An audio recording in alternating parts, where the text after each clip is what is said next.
আরিশ ক্রমাগত আরুর দিকে ঝুঁকে যাচ্ছে। তা দেখে আরু ভয়ে শেষ। আপনি আমার দিকে এভাবে এগিয়ে আসছেন কেন? প্লিজ সরে যান। তোমাকে আদর করবো না আরু পাখি? প্লিজ সরে যান, আমার কেমন অস্বস্তি হচ্ছে। আরিশ ওর কথা শোনার পাত্রই নয়। ও ক্রমশ আরুর ঠোঁটের দিকে এগিয়ে যাচ্ছে। তখনই হঠাৎ আরিশের ফোনে ফোন এলো। এই সময় আবার কে? আমার সুখটা যেন কারো সহ্য হয় না। ঠিক জানে যে এখন আমি বাসর করছি, তাই ডিস্টার্ব করার জন্য ফোন করছে। আপনার ফোন বাজছে, প্লিজ ফোনটা ধরুন। কোনো দরকারিও তো হতে পারে। আর আমি তো আছি নাকি, নাকি পালিয়ে যাচ্ছি? চাইলেও তুমি পালাতে পারবে না আরু পাখি। এই বলেই আরিশ প্যাকেট থেকে ফোনটা বের করতেই ফোনটা দিকে তাকিয়ে একটু ভ্রু কুচকালো। 1 মিনিট, আমি কলটা করেই আসছি। বলেই ঘর থেকে বেরিয়ে গেল। বলেছিলাম না তোর সাথে আমি আরু পাখির বিয়েটা হতে দেব না? দেখলি তো। প্রথম বাজিটা তুই জিতে গেলেও পরেরটা আমি জিতব। তোর আরও পাখিকে আমি তোর কাছ থেকে কেড়ে নিয়ে আমার সাথে ওকে নিয়ে চলে যাব ইজিপ্টে। তারপর সেখানে গিয়ে চড়া দামে বিক্রি করে দেব। একটা পার্টি ওকে দেখে বেশ চড়া দাম দিয়েছে। আর ওর যা ফিগার, উফ! কল্পনা। হ্যাঁ, সেটাও ঠিক। কল্পনাই তো আবার মানুষকে বাঁচতে শেখায়। যদিও শোনা কথা, তবে আজ মনে হচ্ছে তোর কথা শুনে বিশ্বাস করতে হবে। আর ওর শরীরটাকে ভোগ করার কথা বলছিস? ওর শরীর কেন, আরু পাখি অবধি আমি কখনো কাউকে পৌঁছাতেই দেব না। প্রথম বাজিতে জিতে গিয়ে তোর আরু পাখিকে বাঁচতে ভাবছিস ও পার পেয়ে যাবে? ওকে আমি ঠিক আমার কাছে নিয়ে আসবো। কল্পনা করতে থাকো ব্রো, দেখো শেষ অবধি কি হয়। তুই আমাকে একটা কথা বলতো, তুই আরশিকে যে বিয়ে করলি তুই কি ওকে ভালোবাসিস? আরিশ খানিকটা চুপ হয়ে গেল। তারপর বলল, আমি ভালোবাসি কি না বাসি সেটা একান্ত আমার ব্যাপার। That's none of your business. Good answer. তবে আমি ওকে যদি তোর কাছ থেকে কেড়ে না নিয়ে ওকে আমি বিদেশে পাচার না করেছি, তো আমার নামও অভ্র নয়। চেষ্টা তো কম করিসনি, কখনো সফল হয়েছিস কি? আর তুই কি ভাবছিস আরুষি তোকে ভালোবাসে? ও কখনো তোকে ভালোবাসে না। ও তোকে শুধু ঘৃণা করে, ঘৃণা, আর কিছুই না। ও তো আমাকে ভালোবাসে। সেই ঘৃণাটাকে আমি আরও বাড়িয়ে দেব, তবে তোর মতো একটা মানুষের হাতে ওকে তুলে দেব না। আর তোর টাইমিংটা খুব খারাপ, জানিস তো। এক্ষুনি বউটাকে আদর করতে যাচ্ছিলাম আর তুই ডিস্টার্ব করলি। একটা কথা মনে রাখিস, তুই ওর শরীর পেতে পারিস, তবে ওর মনটা কখনো পাবি না। ওর মন অবধি আমি তোকে কখনো পৌঁছাতে দেব না। চ্যালেঞ্জ করলাম তোকে। প্রথমে ওর মন অবধি পৌঁছাবো, তারপরে ওর সমগ্রটা জুড়ে আমি থাকবো শুধু। আর সেই দিন তোর সঠিক ব্যবস্থা আমি করব। বলেই আরিশ ফোনটা রেখে দিল। মাথার ভিতর দাউ দাউ করে আগুন জ্বলছে। অব্রের কথাগুলো ওকে বড্ড জ্বালাচ্ছে। এটা শুনেই আরিশের বেশি রাগ হচ্ছে যে অব্র ওকে বলেছে যে আরুষি অব্রকে খুব ভালোবাসে। আরিশ রাখতেই পারছে না নিজেকে কোনো রকম কন্ট্রোল করতে। ইচ্ছা করছে এখন এই মুহূর্তে সব কিছু ভেঙে চুরমার করে দিতে, কিন্তু তাও করবে না। তাড়াতাড়ি করে ও রুমে গেল। এখন ওকে জানতেই হবে যে আরুষি সত্যি কি অব্রকে খুব ভালোবাসে। যদি হয় তো খুব খারাপ হবে। দ্রুত পায়ে রুমে এসে আরিশ দেখল রুমে আরুষি নেই। ব্যালকনির দিকে দরজাটাও খোলা, কিন্তু আরুষি যে সেই দিক থেকে পালাবে না, আরিশ সেটা ভালোই জানে। তাহলে আরু কোথায়? আরিশ এবার রেগে জোরে চেঁচাতে লাগলো। আরু পাখি, কোথায় তুমি? এক্ষুনি বেরিয়ে আসো, এক্ষুনি, না হলে কিন্তু ভালো হবে না। তাও আরুর থেকে কোনো উত্তর না পেয়ে আরিশের রাগটা যেন ক্রমশ মাত্রা ছাড়িয়েই যাচ্ছে। আবারও আরুষির নাম ধরে জোরে জোরে চেঁচাতে লাগলো। জোরে জোরে চেঁচাতেই হঠাৎ দেখলো আরুষি ওয়াশরুমের দরজা খুলে বাইরে বেরিয়ে আসছে। আরুষি ভয়ে ভয়ে সামনে কিছুটা এগিয়ে আসতেই আরিশ আরুর কাছে গিয়ে ওর হাত দুটো জোরে চেপে ধরে বলতে লাগলো। আমি ডাকলে শুনতে পাও না? উত্তর দিতে কি কষ্ট হয় খুব? আরুষি ভয়ে ভয়ে ধীর কণ্ঠে উত্তর দিল। আমি তো ওয়াশরুমে চেঞ্জ করতে গিয়েছিলাম। তারপর আরিশ আরুষির থেকে কিছুটা দূরে সরে এসে দেখল যে সত্যি আরুষি ওয়াশরুম থেকে চেঞ্জ করে এসেছে। এখন আরিশ অব্রর বলা কথাগুলো প্রায় এখন ভুলেই গেছে। আরিশ চুপ করে আছে দেখে আরুষি আবার বলতে শুরু করলো। আসলে এত ভারী ভারী শাড়ি আর গহনা পরে আমার কেমন যেন অস্বস্তি লাগছিল, তাই চেঞ্জ করতে গিয়েছিলাম। আপনাকে ডাকতে চেয়েছিলাম কিন্তু আপনি ফোনে খুব ব্যস্ত ছিলেন বলে আপনাকে আর ডাকিনি। তাই অনেক খোঁজাখুঁজি করে ওয়ার্ডরোব থেকে একটা শাড়ি পেলাম, তাই ওটাই পরে নিলাম। আরিশ এখনো আগের মতোই শান্ত। আরুষের মনে একটা কথা অনেকক্ষণ ধরেই আসছে, কিন্তু ভয়ে আরিশকে জিজ্ঞেস করে উঠতেই পারছে না। অবশেষে নিজের কৌতূহলটা চেপে না রেখে আরিশকে বলেই ফেলল। আচ্ছা, এই ওয়ার্ডরোবে দেখলাম আরও বেশ কয়েকটা শাড়ি আছে, তা ওগুলো কার? এগুলো কি আপনি আপনার গার্লফ্রেন্ডের জন্য তুলে রেখেছিলেন? আরুষির এরকম বোকা বোকা উত্তর শুনে আরিশের রাতটা যেন সপ্তম আসমান ছাড়িয়ে গেল।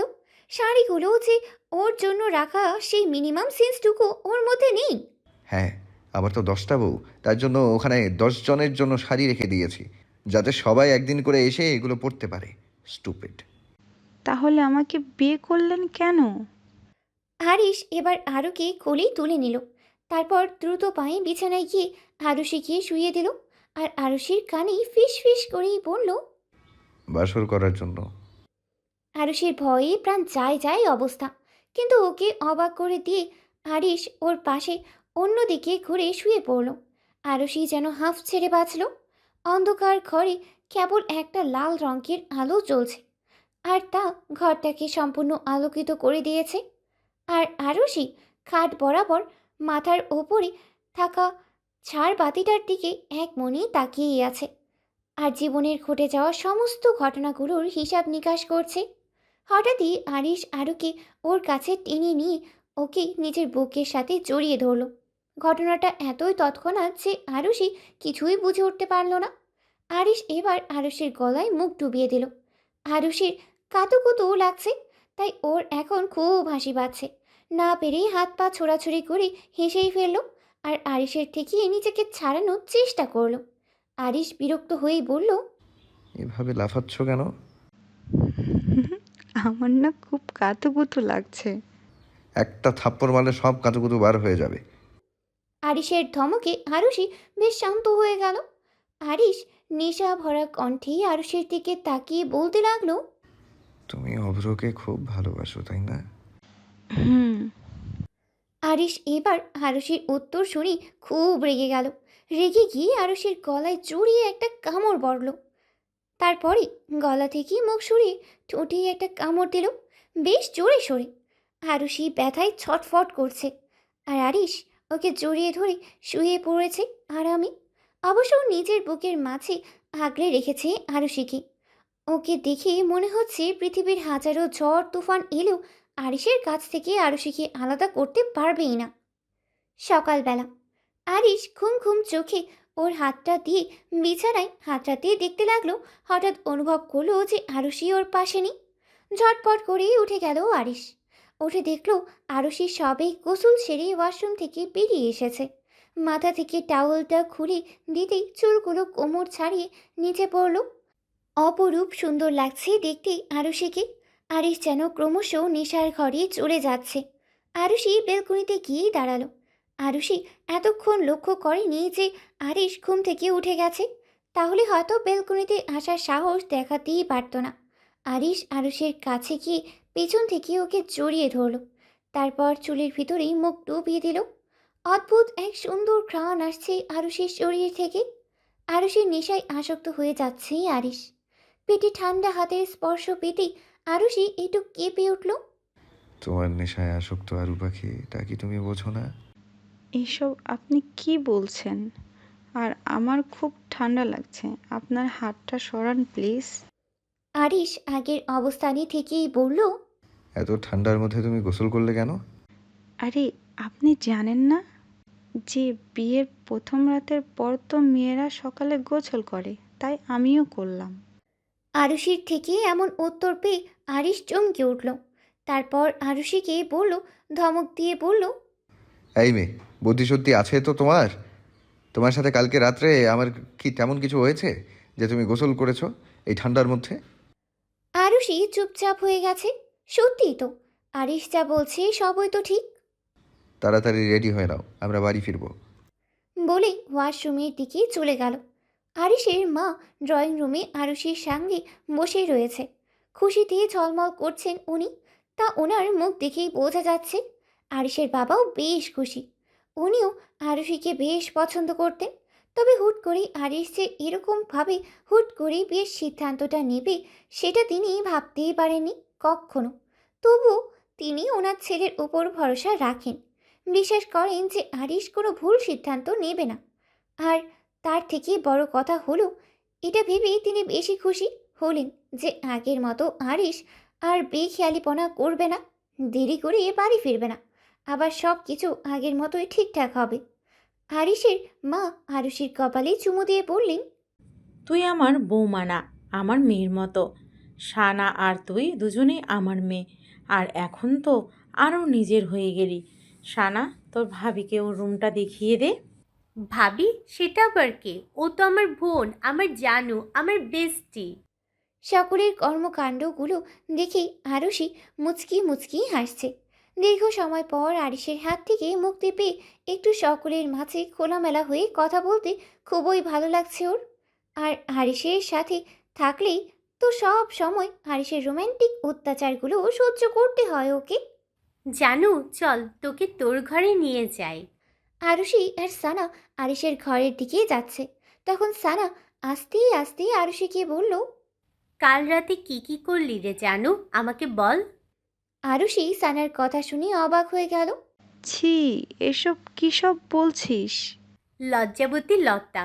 আচ্ছা পরে শুনবো, আগে তুই ফ্রেশ হয়ে নে, রুমে যা। সানা আর আরুষি অনেকক্ষণ ধরেই আরিশের রুমের সামনে দাঁড়িয়ে রয়েছে। ঘরের মধ্যে ঢুকছে না আরুষি, বরং ঢুকতে চাইছেই না। যদি আবার রুমের ভেতর ঢুকে আরিশ কিছু করে তখন? কি রে, যা। আমার না খুব ভয় লাগছে। গোটা একটা রাত দুজন দুজনের সাথে কাটানোর পরে এখন বলছিস ভয় লাগছে? যা। এই বলে আরুষিকে আরিশের ঘরে ঢুকিয়ে দিয়ে দরজা বন্ধ করে দিল। রুমে ঢুকতেই আরুষি দেখল আরিশ গম্ভীর মুখ করে ওর দিকেই তাকিয়ে আছে। বেশ রেগে আছে, তা ওকে দেখেই বোঝা যাচ্ছে। আব ক্যা হোগা? রুমে ঢুকতেই আরও দেখল আরিশ বসে আছে, আর মুখে আছে এক রাশ রাগ। আরুর এখন আর অসুবিধা হয় না যে কখন আরিশ রেগে থাকে তা বুঝতে। আরিশকে দেখলেই বুঝে যায় যে আরিশের মুডটা কেমন। আগে না বুঝলেও এখন বেশ ভালোই বুঝতে পারে। দিন দিন আরিশের অভ্যেসগুলোর সঙ্গে অভ্যস্ত হয়ে যাচ্ছে আরু, না চাইতেও। আরু সেই ঘরে ঢুকে চুপচাপ দরজার সামনে দাঁড়িয়েই রয়েছে। সামনের দিকে এক পাও এগোচ্ছে না। আর আরিশও একইভাবে স্তব্ধ হয়েই রয়েছে। ও নিজেও কোনো কথাই বলছে না। আবহাওয়া যে বেশ গরম তা ওর স্বভাব দেখেই প্রকাশ পাচ্ছে। অনেকক্ষণ ধরেই আরুকে সেই একই জায়গায় স্ট্যাচুর মতো দাঁড়িয়ে থাকতে দেখি আরিশ ধমকে আরুকে বলল, দরজার কাছে দাঁড়িয়ে আছো কেন? দরজা দিয়ে আমার কাছে এসো। আরুষি চমকে গিয়ে তাড়াতাড়ি দরজা বন্ধ করে দিল, দিয়ে আরিশের সামনে গিয়ে দাঁড়ালো ভয়ে ভয়ে। এতক্ষণ নিচে তুমি কি করছিলে? আর আমি 12 মিনিট 37 সেকেন্ড ধরে তোমার জন্য অপেক্ষা করছি। আমাকে এইভাবে অপেক্ষা করানোর মানেটা কি সেটা জানতে পারি? যদি আপনার আমার উপর আচ্ছা যদি আপনার আমার উপর আবার দয়া হয়। আপনার তো আবার দয়া মায়ার অভাব। এভাবে আপনি কেন বলছেন? আসলে আপনার মা, মানে আন্টি, উনি তো আমার সঙ্গে কথা বলছিলেন। আমাকে আটকে রেখেছিলেন বলে আমি আসতে পারিনি। আরিশ এবার উঠে দাঁড়ালো। উঠে দাঁড়িয়ে ক্রমশ আরুর দিকে ধীর পায়ে এগিয়ে যেতে লাগলো। আর আরু তত পিছু হাঁটতে লাগলো। মা না ডাকলে বুঝি আমার কাছে চলে আসতে এক্ষুনি? আপনি আমার দিকে এগিয়ে আসছেন কেন? এই যে এক্ষুনি তুমি বললে যে মামুনি আটকে না রাখলে তুমি আমার কাছে আসতে, তার জন্যই তো তোমার কাছে যাচ্ছি। বলতে বলতেই এক পর্যায়ে আরুর পিঠ দেয়ালের সাথে ঠেকে গেল।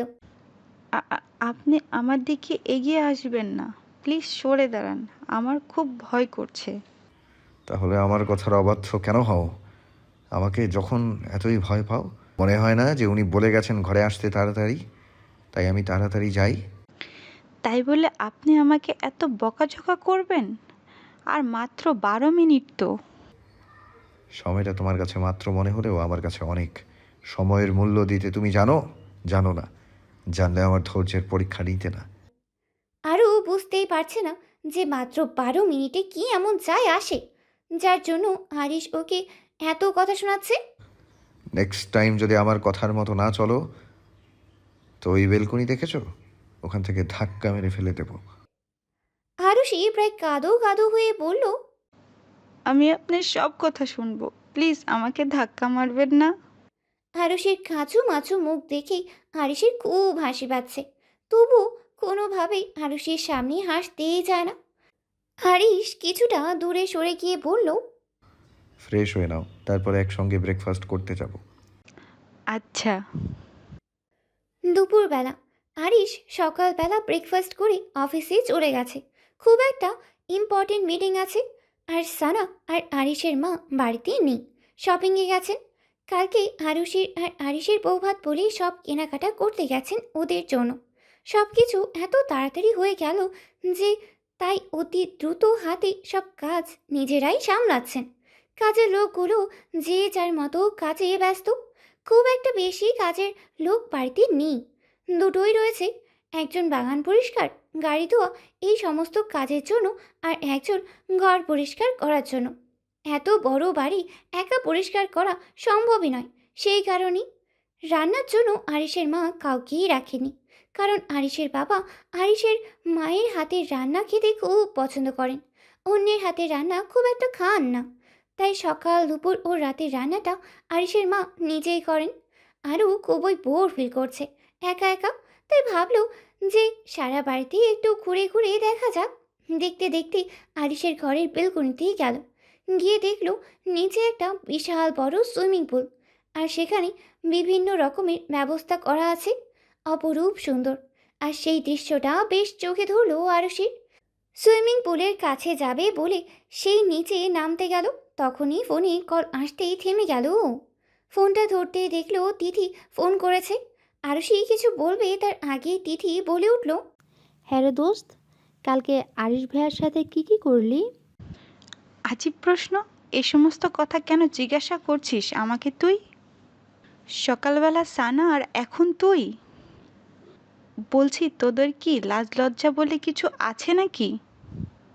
ফ্রেন্ড বিয়ের রাতে কি করেছে তাই নিয়ে মাতামাতি করছিস? লজ্জা পাচ্ছিস কেন? বল না রে। আমার আর ওনার মাঝে তেমন কিছুই হয়নি যে তোকে বলবো। বুঝতে পারছি, এখন তুই বলবি না। থাক, তোকে আর বলতে হবে না। আমার যখন বিয়ে হবে তখন তা আমি জানতেই পারবো। তিথি লজ্জায় হাত দিয়ে মুখ ঠেকিয়ে বলল কথাটা। পজ্জাত একটা।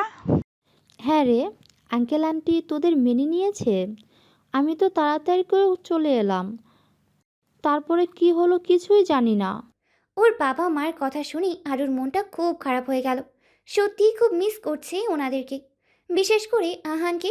শেষমেশ আহানও ওকে ভুল বুঝলো। এটাই সব থেকে বড় কষ্ট ওর। আর কালকের পর থেকে আহান এখনও ওকে একবারও ফোন করলো না। কথাগুলো ভাবতেই চোখ থেকে অটোমেটিকলি কয়েক ফোঁটা নোনা জল গড়িয়ে পড়ল। আরুষি কিছু বলছেই না, চুপ করেই আছে। কি রে, কিছু বলছিস না কেন? তখনই দ্রুত পায়ে কারোর হাঁটার শব্দ পেয়ে আরুষি দরজার দিকে তাকাতেই অবাক। এর থেকেও বেশি অবাক হলো অব্র এসেছে এখানে। কি রে বল। আরুষি আমতা আমতা করেই বলল, অভ্র এসেছে? অভ্র ভাইয়া এখানে কি করছে? আমি জানি না রে, আমি এখন রাখছি। বলেই ফোনটা রেখে দিল। অব্র এখনও ঠাঁই দাঁড়িয়েই রয়েছে ঘরের ভিতরে। আরুষি কাঁদো কাঁদো হয়েই বলল, তুমি তুমি কি করে এলে? তুমি এখানে কষ্টে আছো আর আমি কি করে না আসে পারি বলো? তাই ছুটে চলে এলাম তোমার কাছে। আমি তোমাকে ওই মানুষের হাতে একা ছেড়ে দেব না। না জানি কখন কি ক্ষতি করে বসে তোমার। আরুষির মনেই অব্রের জন্য একরাশ দুঃখ রয়েছে। ওর বারবার শুধু ভাবে যে ও অব্রকে ঠকিয়েছে। আমি তোমাকে নিতে এসেছি, তুমি এক্ষুনি আমার সাথে যাবে। এটা আর কোনোভাবেই সম্ভব নয়। অব্র আরুর কাছে এসে ওর হাতে হাত রেখেই বলল, কেন সম্ভব নয় আরুষি? তোমার ইচ্ছে থাকলে সব সম্ভব। আমি তোমাকে আর এক মুহূর্ত এই বাড়িতে রাখতে চাই না। তুমি আমার সাথে চলো। বলে আরুষির হাত ধরে নিয়ে যেতে গেলে আরুষি বলে উঠল, আপনি প্লিজ চলে যান আর আমাকে ফেরাতে আসবেন না, প্লিজ। উনি যদি একবার জানতে পারে আপনি এখানে এসেছেন, তাহলে আপনাকে শেষ করে দিবে উনি। আর আমি চাই না আমার জন্য আপনার দ্বিতীয়বার আর কোনো ক্ষতি হোক। তোমাকে হারিয়ে আমার যে বড় ক্ষতি হয়েছে তা তুমি হয়তো জানো না। তুমি শুধু আমার সাথে চলো, দেখবি সব ঠিক হয়ে যাবে। আপনি প্লিজ চলে যান, তাছাড়া বাড়ির অন্য লোক দেখলে খারাপ বলবে। আমি আপনার সাথে যেতে পারবো না। আজ খালি হাতে ফিরছি ঠিকই, তবে তোমাকে তো আমি এখান থেকে নিয়ে যাব, না হলে যে আমার অনেক বড় ক্ষতি হয়ে যাবে। বলেই রাগ দেখিয়ে রুম থেকে বেরিয়ে গেল। অব্র চলে যেতেই আরও মেঝেতে বসে হাউ হাউ করে কাঁদতে লাগলো। বারবার ওর মধ্যে অনুশোচনা কাজ করছে যে ও অব্রকে ধোঁকা দিয়েছে। ওর মনে হচ্ছে যে ও যদি বিয়ের দিন সবটা অব্রকে বলে দিত, তাহলে এই পরিস্থিতি হতোই না। এতদিনের নিজের মনের অব্র কিছুটা হলেও জায়গা তৈরি করে নিতে পেরেছিল, তাতে কোনো সন্দেহ নেই আরুর। একদিকে ওর পরিবার আর অন্যদিকে আরিশ, দোটানার মধ্যে পড়ে গেছে আরও। বয়সটা নিতান্তই কম, 18 পার করে 19-এর দাঁড়গোড়ায় পা দিয়েছে। নতুন কলেজে ভর্তি হয়ে এত সব কিছু ঘটে গেল, তা ওর জীবনটাই বদলেই গেল। এমনটাও কখনোই চায়নি। সুখে শান্তিতে একটা মানুষের সঙ্গে সংসার করতে চেয়েছিল, কিন্তু সব কিছুই যেন কেমন উলট পালট হয়েই গেল। বাড়ি বসে ড্রিঙ্কস করছে অভ্র, চোখ মুখ লাল হয়ে আছে, নিজের মধ্যেই কোনো হুঁশই নেই। চারিদিকে মেয়েদের নাচ দেখতে মগ্ন ও। একটা অন্য জগতে যেন চলে গেছে ও। আশেপাশে কি হচ্ছে তার সম্বন্ধে কোনো ধারণাই নেই। হঠাৎই নাকের ওপর একটা ঘুষি দিতেই গল গল করে রক্ত বের হয়েতে লাগলো নাক দিয়ে। মেঝেতে পড়ে গিয়ে ওপরের দিকে তাকিয়ে আরিশকে দেখলো, কিন্তু ওর এখন কি করা উচিত তার কোনো ধ্যান ধারণাই নেই। আরিশ ওকে মেঝে থেকে তুলে আর একটা ঘুষি দিল ওর মুখে। সবাই এখনও আরিশ আর অব্রের দিকে তাকিয়ে আছে। শহরের কম বেশি সবাই আরিশকে জানে আর চেনে, তাই সবাই এখন অবাক। অব্রের জামার কলার ধরে বলল, তোর সাহস হয় কি করে আমার বাড়িতে গিয়ে আমার বেডরুমে ঢুকে আমার বউকে তোর কাছে নিয়ে আসার কথা বলার? যা করেছি বেশ করেছি, আরও করব। শুধু তোর বেডরুম কেন, তোর বউয়ের শরীরটা চিড়ে খুঁড়ে খাবো, তখন দেখবি তুই কিছুই করতে পারবি না। আরিশ অব্রকে ধরে বেধড়ক পেটাতে লাগলো। কথাটা যেন ওর বুকের মধ্যে তীরের মতো বেঁধেছে।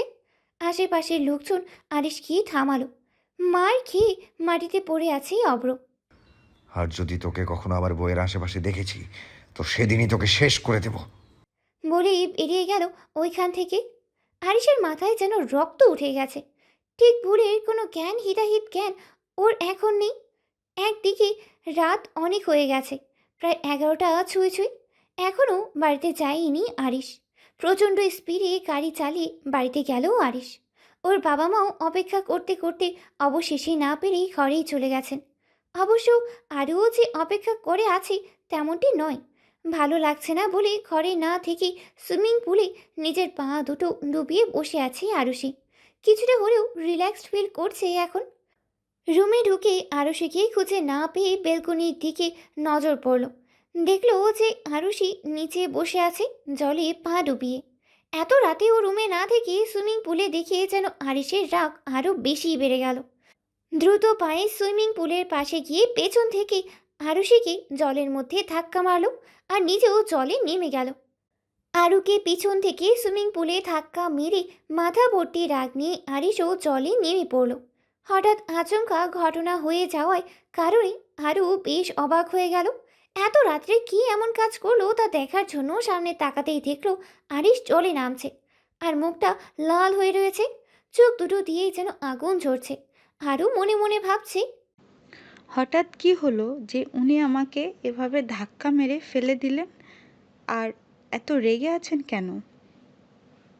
তাহলে আমি কি এখন এই সুইমিং পুলে? না না, এসব আমি কি ভাবছি?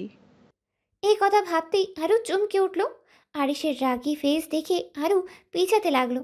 আরিশ যত এগিয়ে আসছে আরও তত পিছিয়ে যাচ্ছে। আরিশের একেই মাথায় রাগ করে রয়েছে, তার উপরে আরুষিকে পিছিয়ে যেতে দেখে রাগটা যেন দ্বিগুণ হয়ে গেল। আর এক পাও যদি ওখান থেকে সরেছো তো আজই তোমার শেষ দিন, এটা মনে রেখো। আরও আর পিছিয়ে যাওয়ার সাহসই দেখালোই না। যা হওয়ার এমনিতেও হবে, তাই আরিশের এর ভয়ে দাঁড়িয়ে রইল সেখানে। জলে ফেলে দেওয়ার কারণে আরুষের গোটা শরীর ভিজে চুপচুপে হয়ে গেছে, মাথার চুলগুলো ভিজে গিয়ে একত্রিত হয়ে আছে। শাড়িটা একেবারে শরীরের সাথে লিপটে রয়েছে, দেখতে অনেক আকর্ষণীয় লাগছে। তবে এই মুহূর্তে আরিশের ঠিক চোখে ধরবে কি সেটা ও জানেই না। আরিশ কি আরুর চুলের মুঠি ধরে ওর কাছে নিয়ে আসলো। চুলের মুঠিটা ধরার কারণে ব্যথায় আরু আহ করে শব্দ করে উঠল। কি, খুব কষ্ট হচ্ছে? এখন আমার থেকে ছানা পেতে ইচ্ছে হচ্ছে, তাই না? খুব ইচ্ছে আমাকে ছেড়ে তোমার ওই প্রেমিক অভ্রর কাছে যাওয়ার, তাই না? পানির মধ্যেই আরুর হাত পা কাঁপাকাঁপি শুরু হয়ে গেছে আরিশের ধমকানিতে। ওর প্রশ্নটা হলো যে অব্র যে এখানে এসেছিল, আরিশ সেটা জানলো কি করে? আরিশ বলল, কি হলো, চুপ করে আছো কেন? উত্তর দাও। খুব ইচ্ছে, তাই না, আমাকে ছেড়ে ওর কাছে চলে যাওয়ার? আরুষি কোনো কথাই বলছে না দেখেই আরিশ এবার আরুর মুখটা জোরেই চেপে ধরলো। আমার কাছে থেকে ভালোবাসা পাও না বলে খুব কষ্ট হয়, তাই না? আর ওই অভ্র তোমাকে পৃথিবীর সব ভালোবাসা এনে দেবে, তাই না? নিজের চোখকে সঠিকটা দেখাতে শেখাও। এখনো তো বুঝতে শেখোনি নিজের ভালো মন্দ। আর কবে শিখবে? কবে শিখবে? আরিশ মুখটা এতটাই জোরে চেপে ধরেছে যে ব্যথায় আরুর চোখ দিয়ে ক্রমাগত জল পড়েছে। চোখ থেকে জল গড়িয়ে পড়ছে আর তা মাথা থেকে ঝরে যাওয়া সুইমিং পুলের পানির সাথে মিশে একাকার হয়ে যাচ্ছে। সেই চোখের জলটুকু কতটা আরিশ অবধি পৌঁছাচ্ছে তা আরুষি জানেই না। আরু কোনো কথা বলতেই পারছে না। আরিশ এবার ধাক্কা দিয়ে আরুকে দূরে সরিয়ে দিয়ে পাগলের মতো করতে লাগলো। আরিশ নিজের মাথার চুলগুলো জোরে টেনে ধরেছে আর জোরে জোরে চেঁচিয়ে চেঁচিয়ে বলছে, এতই যখন ভালোবাসো ওই অভ্রকে, তাহলে কেনই বা আমার জীবনে এলে? কেন? আমাকে শেষ করে দেওয়ার জন্য? একটা কথা মনে রেখো, যতদিন আমি বেঁচে থাকবো তুমি আমার সাথেই থাকবে। সে তোমার ইচ্ছা হোক আর না হোক, আমার থেকে তোমার নিস্তার নেই। তুমি আমার আসক্তি। আরিশ এবার আরুর কাছে গিয়ে দাঁড়িয়ে ওর মুখে আলতো করে স্পর্শ করে বলল, তুমি তো আবার আমাকে ভালোই বাসো না, আর চাও না যে আমি তোমার জীবনে থাকি। তাই তোমার মুক্তির পথ একটাই, তুমি আমাকে মেরে ফেলো। আরুষির চোখ দিয়ে অনারবত জল গড়িয়েই পড়ছে আরিশের পাগলামো দেখে। ও কি করবে কিছুই বুঝতেই পারছে না, কারণ এর আগে ও আরিশকে কখনো এত পাগলামি করতেই দেখেনি। আর আরুর মনেই একটাই প্রশ্নও জাগছে যে আরিশ অব্রকে নিয়ে এত বেশি কেন ভাবছে? সে তো আর অব্রের কাছে ফিরে যাচ্ছে না, তাহলে এই সমস্ত কথা আরুষই ভাবছে। আর তখনই আরিশ আবারও জোরে চেঁচিয়ে বলতে লাগলো, কি বলছি আমি? বললাম না মেরে ফেলো আমাকে, এটাই তো তুমি চাও। আরিশের ধমক শোনা মাত্রই আরুষের হার্টবিট যেন থেমে যাওয়ার উপক্রম। আরিশের পাগলামিটা ক্রমশই বেড়ে যাচ্ছে, তাই ওকে এখন থামানোর প্রয়োজন দেখে আরুষি আরিশের আরও কাছে গিয়ে ওর চুলের মুঠি ধরে ওর ঠোঁটে ঠোঁট ডুবিয়ে দিল। এছাড়া আর কোনো উপায় ও দেখলই না। আচমকা আরুষির থেকে এমন কিছু হবে তা ভেবে আরিশ বেশ অবাক হলো, কারণ আরিশ আরুষিকে দূরে ঠেলে দিল না, বরং আরও নিজের কাছে নিয়ে এলো। ঠান্ডায় আর আরিশের থেকে নিজেকে আর না ছাড়িয়ে আরুষি আরিশের জামার কলারটা আঁকড়ে ধরল। বেশ কয়েক মিনিট পর আরিশ শান্ত হলে আরুষিকে ছেড়ে দিয়ে পাশে দাঁড়ালো আরু। ক্রমশ হাঁপাচ্ছে আরুষি, বড় বড় শ্বাস নিচ্ছে। আর তার সঙ্গে আরিশও। আরিশের আরুর ওপর সমস্ত রাগ গলে জল হয়ে গেছে। পুরনো সমস্ত কথা ভুলে গেছে ও। আরুষির এখন খুব লজ্জা লাগছে। হঠাৎ আচমকা ও নিজেও যে এরকম কিছু করে ফেলবে সেটা হয়তো ভাবতেই পারেনি নিজেও। তবুও যে করেই হোক আরিশকে ও থামাতে সক্ষম হয়েছে। আরিশ এবার আরুষিকে কোলে তুলে নিয়ে ঘরের দিকে হাঁটা দিল। রুমে এসে দুজনেই চেঞ্জ করে নিল। এর মধ্যে আরুষি অনেকবারই হাঁচি দিয়েছে, বৃষ্টিতে ভিজতে ও বরাবরই খুব ভালোবাসে, কিন্তু রাতে ভিজলে ওর সমস্যা হয়। আরিশ দেখলো আরুষি বারবার হাত ছিটিচ্ছে, তাই আর বেশিক্ষণ দেরি না করে কিচেনে গিয়ে 2 কাপ কফি করে আনলো দুজনের জন্য। আরুষি ব্ল্যাঙ্কেটের নিচে চুপচাপ গুটিসুটি হয়ে শুয়ে রয়েছে, আর আরিশ হঠাৎ এসে ওকে ডাকলো। এই নাও তোমার কফি। আরও কফিটা হাতে নিয়ে এক চুমুক দিল। কেমন হয়েছে? ভালো হয়েছে, বাট এটা কি আপনি করেছেন? তোমার কি মনে হয় এত রাতে আমার জন্য অন্য বউ এসে তোমার জন্য কফি করে দিয়ে যাবে? ঠিক তা না, আসলে আপনি নিজেই এত হট, তার উপর আবার কফি, আনবিলিভেবল। আরিশ আরুষির মুখের কাছে গিয়ে বলল। রিয়েল আরু পাখি? এই না না, আমি সেভাবে বলতে চাইনি যেভাবে আপনি ভাবছেন। তুমি যদি বলো তো এক্ষুনি আমি শুরু হয়ে যাব। একদম না।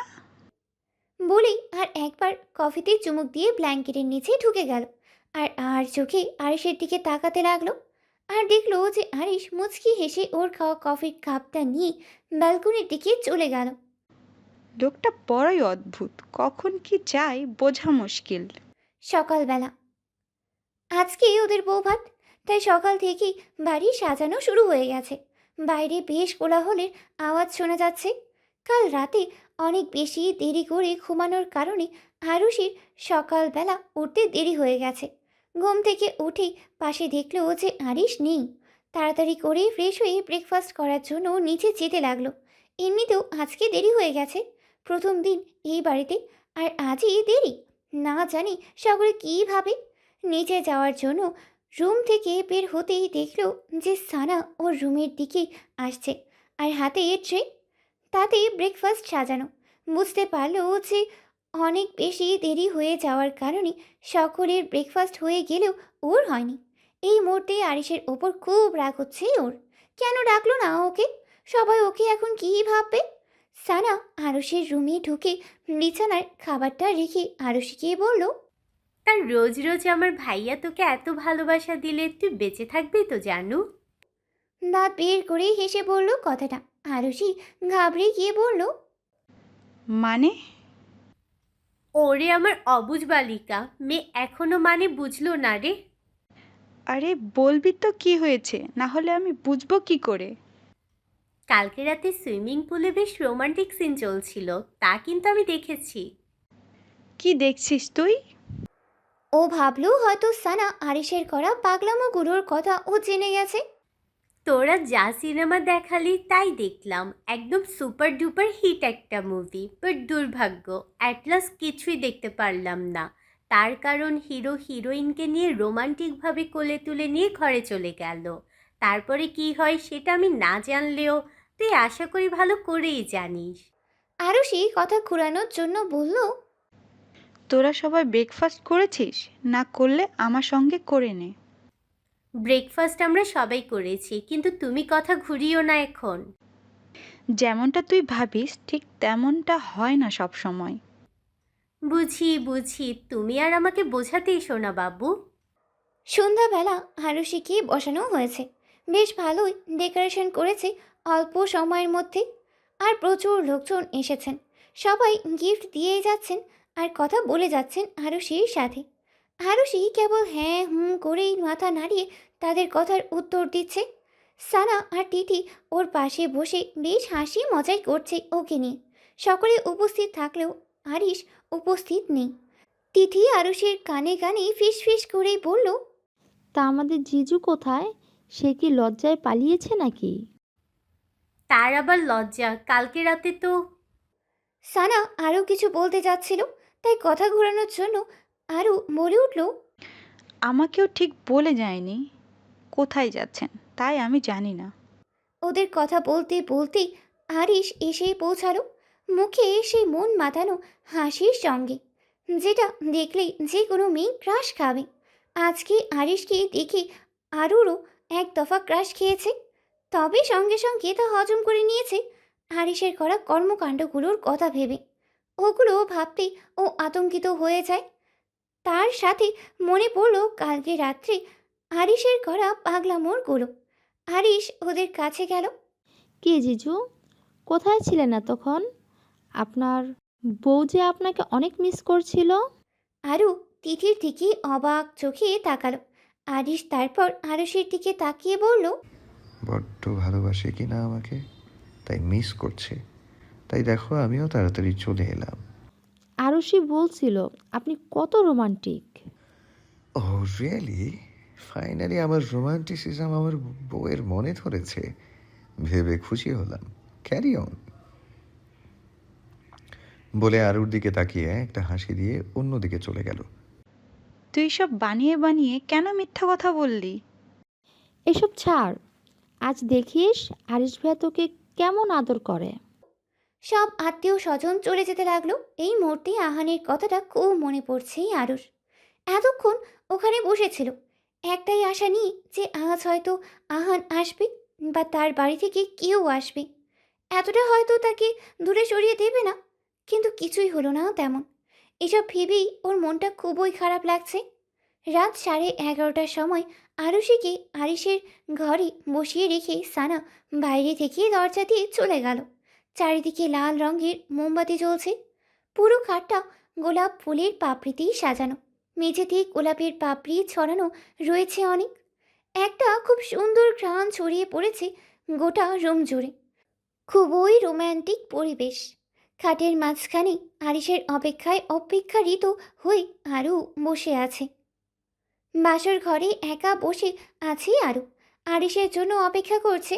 প্রথম দিন ওর সাথে কি কি ঘটেছে না ঘটেছে সেগুলো আর কিছুই মনে নেই। কিন্তু এতদিনে দ্বিতীয়বার আর তেমন কিছুই হয়নি আরিশের সাথে। তাই আজও আরিশ ওর উপরে হামলে পড়বেই কিনা সেই নিয়ে কিঞ্চিত প্রশ্ন আছে আরুর মনে। 11:30টার সময় ওকে সানা বসিয়ে রেখে চলে গেছে।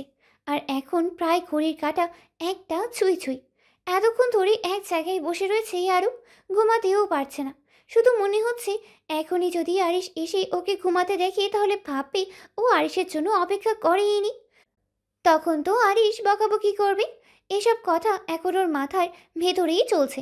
এক জায়গায় এতক্ষণ ধরে বসে থেকে হাঁসফাঁস করছে আরও। না পেরে গায়ের কোনো পোশাক পরিবর্তন না করে ঘুমিয়েই পড়ল।